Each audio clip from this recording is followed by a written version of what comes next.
These two motorcycles couldn't be more different. Although they were built 10 years apart, both were specifically intended for use with sidecars.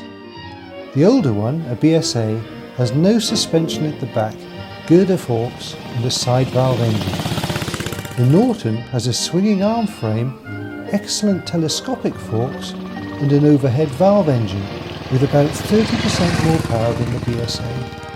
In their time, vehicles like these were very common and a Sunday run with a picnic was a popular activity. In the early 1950s, BSA's range included several sidecars with a side valve combination being targeted at couples.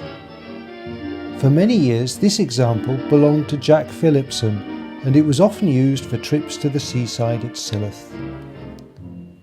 So here we go on the BSA.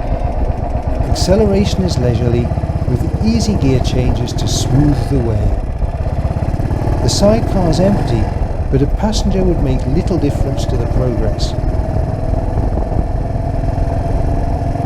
With a hill coming up, we stay in third gear. The throttle's open to maintain speed and the extra load changes the exhaust note. Bumps in the road cause the girder forks to nod up and down. Slowly the speed increases and eventually we change into fourth gear.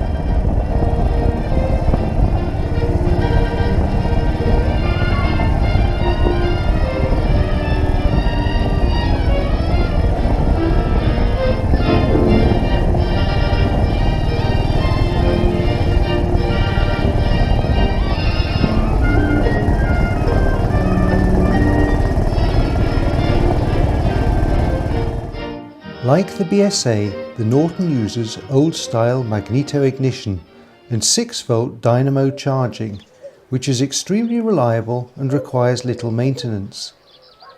The popular Watsonian Avon sidecar is a perfect partner for the Norton, which was first registered in July 1957 to Mr. A.J. Lunt of East Dulwich, London.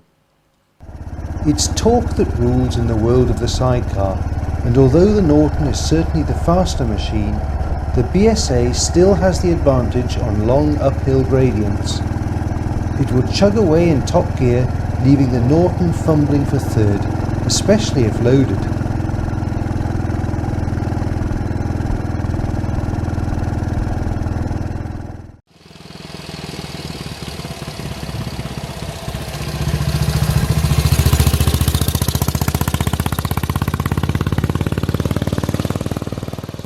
A cattle grid shows up the limitations of the BSA's elementary suspension.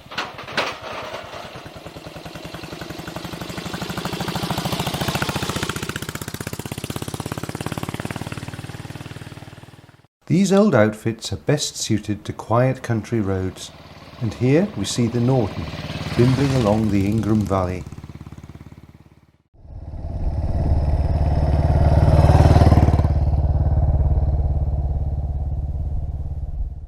Once properly fettled, there is no reason why these old bikes shouldn't go to the ends of the earth and back without any issues.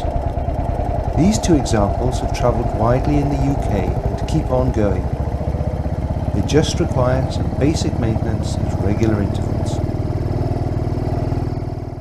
Both sidecars have been completely rebuilt, and the BSA required a new scuttle to be made in addition to a hood. With no pattern to work from, it was recreated from photographs. The geometry of the sidecar chassis and its fitting to the bike is critical if excursions into a ditch are to be avoided. Trial and error is the only policy here, as so few old sidecar drivers are still with us to provide advice.